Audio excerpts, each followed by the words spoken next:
Y enseguida se convocaron los dioses. Dijeron: ¿quién vivirá en la tierra? Porque ha sido ya cimentado el cielo y ha sido cimentada la tierra. ¿Quién habitará en la tierra, oh dioses? Y luego fue Quetzalcóatl al Mictlán. Se acercó a Mictlantecutli y a Mictlancíhuatl, y enseguida les dijo: vengo en busca de los huesos preciosos que tú guardas. Vengo a tomarlos.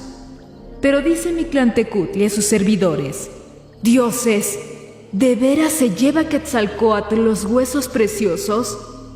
Dioses, id a hacer un hoyo. Luego fueron a hacerlo, y Quetzalcóatl se cayó en el hoyo. Resucita después Quetzalcóatl, se aflige y dice a su nahual: ¿qué haré, nahual mío? Y éste le respondió: puesto que la cosa salió mal, que resulte como sea. Los recoge, los junta, y tan pronto llegó los molió, y los puso después en un barreño precioso. Quetzalcóatl sobre él se sangró su miembro, y enseguida hicieron penitencia los dioses. Han nacido, oh dioses los macehuales, porque por nosotros hicieron penitencia los dioses. Nosotros, los macehuales, fuimos afortunados en recibir el mayor regalo que un dios o cualquier ser vivo pudiera otorgar: su vida, su sangre. De esta manera, el hombre poblaría el mundo que también fue hecho para él. Podemos apreciar fragmentos de ese recinto sagrado donde se llevaban a cabo las ofrendas a los dioses, pero no encontramos rastros de las habitaciones, de esas chinampas que usaron nuestros antepasados para ganarle terreno al agua. Una vida que a más de 500 años de distancia no podemos imaginar. Los cronistas españoles describen la ciudad, los cronistas religiosos españoles. Y a través de ellos sabemos que se trataba de una ciudad en cuyo centro habitaba precisamente la clase noble en casas de cal y canto, casas que podían ser de 2 pisos. Y conforme se acercaba uno a la periferia, estarían estos cinturones, barriadas de gente del pueblo, con una urbanización que suponemos no era la misma urbanización de traza muy correcta, de calles, como dice Cortés, calles de agua y de tierra, y calles de tierra que ocuparía el centro. Sería como una pequeña Venecia, porque estamos hablando de una ciudad lacustre, cosa que a veces se nos olvida. Culturas milenarias, dioses descarnados y pirámides colosales. Restos de historias modificadas por conquistadores y reescritas por el tiempo. Vestigios que se niegan a seguir enterrados. Para que una civilización nazca, otras tienen que ser sacrificadas. Ciudad de dioses.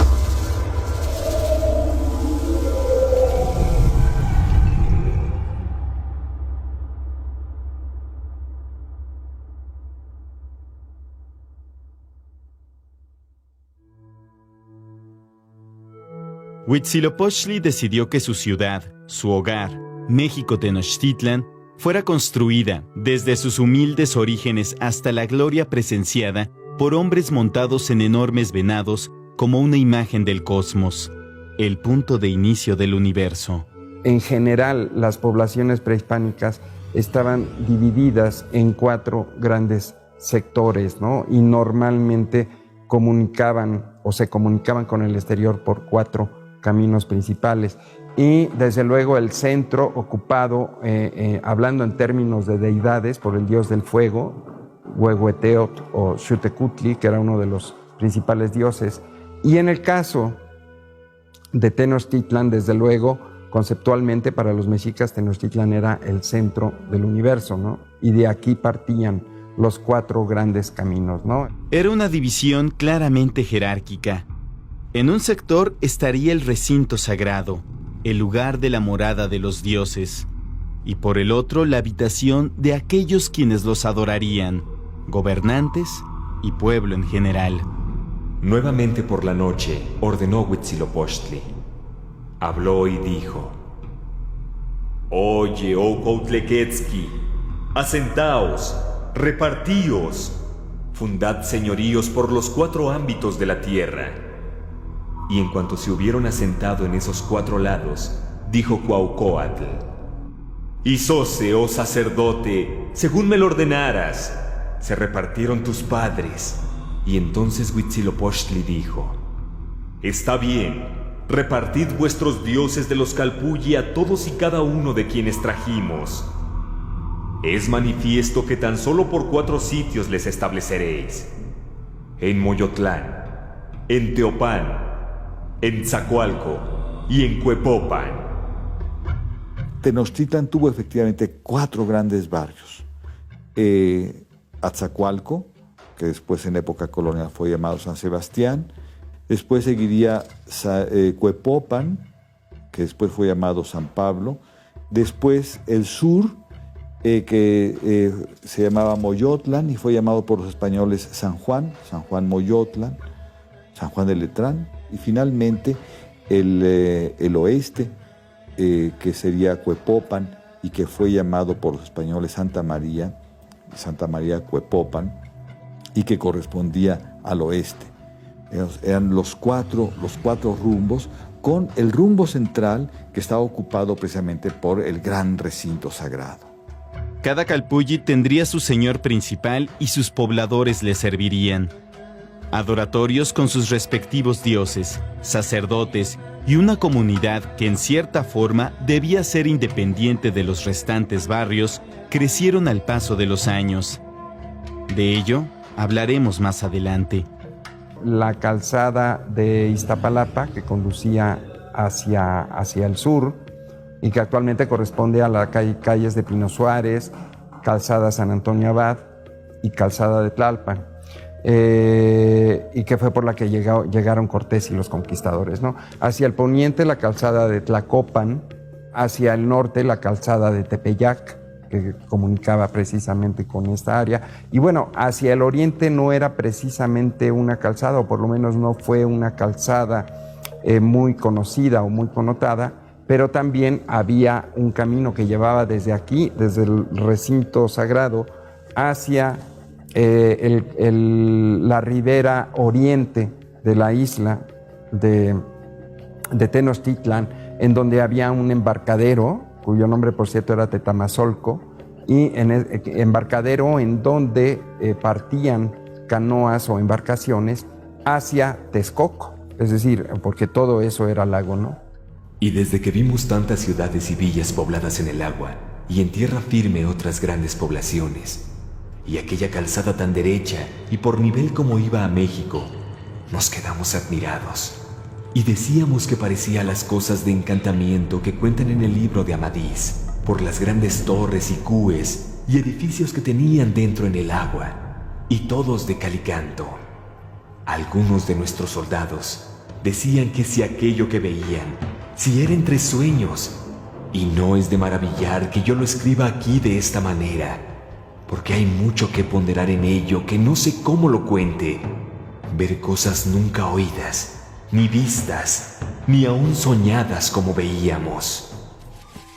Mitad tierra, mitad lago.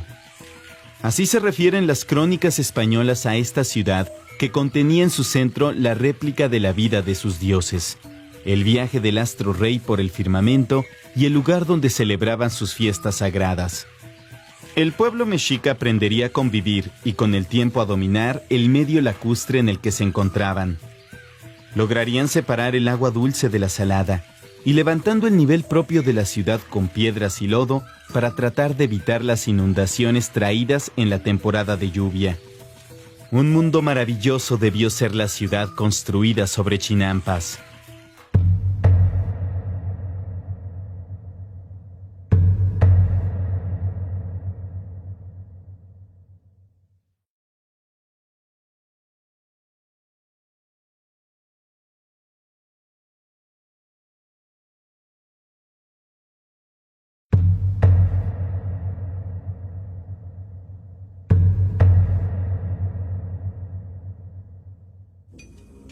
Las chinampas, esto que quizás ahora relacionamos casi necesariamente con campos de cultivo, ¿no?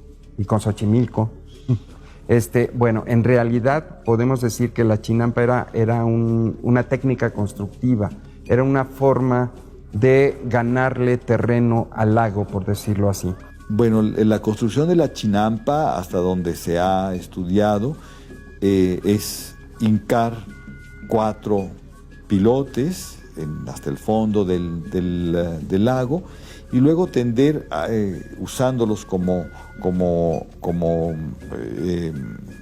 ángulos, como las puntas de los ángulos, tender de uno a otro, pues con varas, con petates grotescos, no finos, hacer una especie de corral, y entonces se va depositando ahí cieno, se van depositando céspedes, se va depositando tierra, hasta el momento en el que la chinampa puede soportar el peso de un hombre.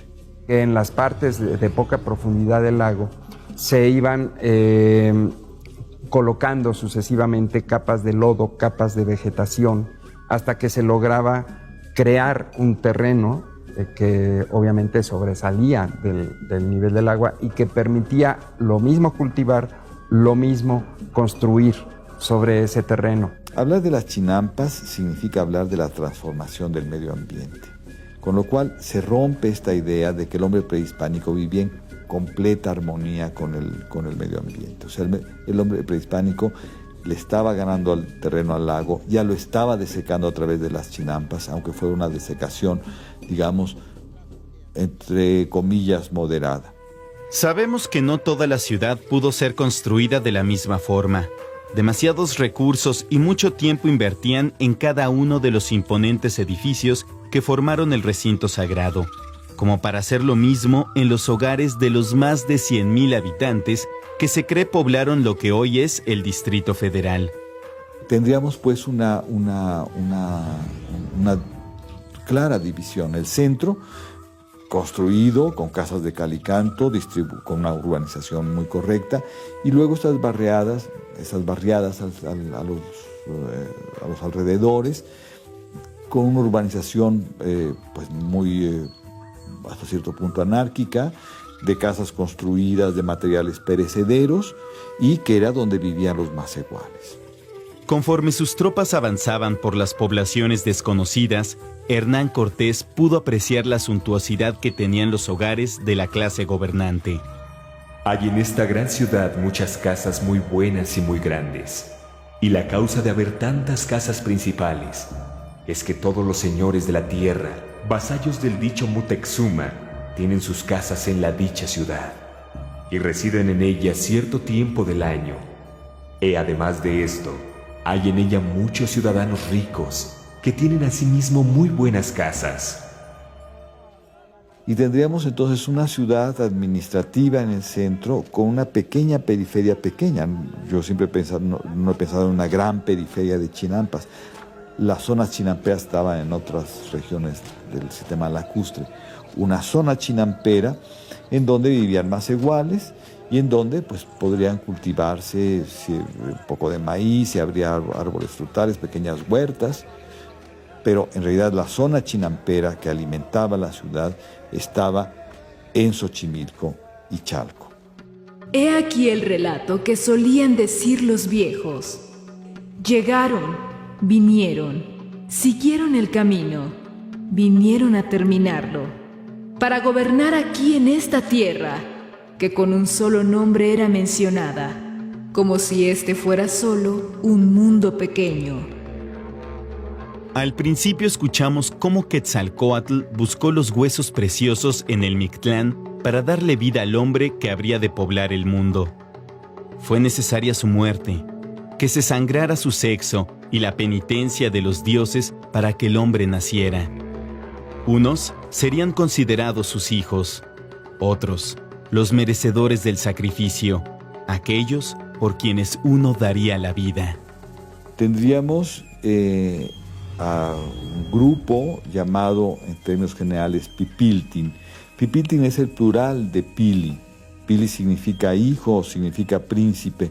Este grupo ocupaba la cúspide de la sociedad, desde la cual ejercían el poder y por supuesto gozaban de inmensos privilegios. Bueno, el macehual era la gente común, el agricultor común, el artesano común, y que se dedicaba básicamente a la agricultura o a su actividad artesanal.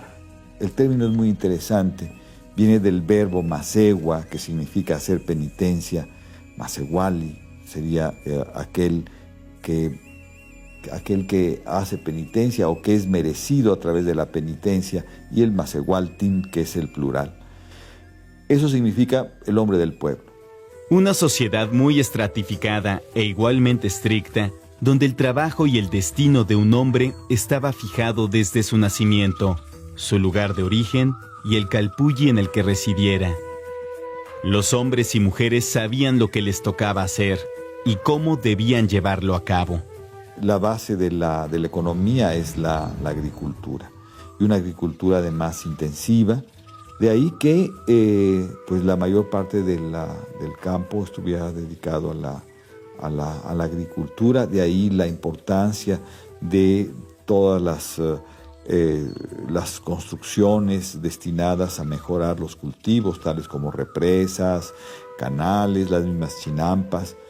Eso nos está hablando del peso que tenía dentro de la economía la agricultura. La economía, desde luego, era en buena medida de autoconsumo, es decir, lo que se producía en sentido agrícola, sobre todo, pues básicamente era para consumirse en la casa misma, ¿no? Había mucho sustento de esta manera. Pero igualmente, había, desde luego, los mercados a donde se podía acudir y obtener otra serie de productos, ¿no?, también necesarios. Olvidemos por un instante que vivimos en un mundo digital, que tenemos conocimiento de la sobrepoblación que se vive en la Tierra. Pongámonos por un momento en los zapatos de los conquistadores, quienes tuvieron ante sus ojos una escena inigualable en el viejo continente. Un lugar lleno de personas intercambiando bienes y servicios, en completo orden, día tras día durante toda su vida. Una pequeña mirada al universo que eran, y aún son, los mercados.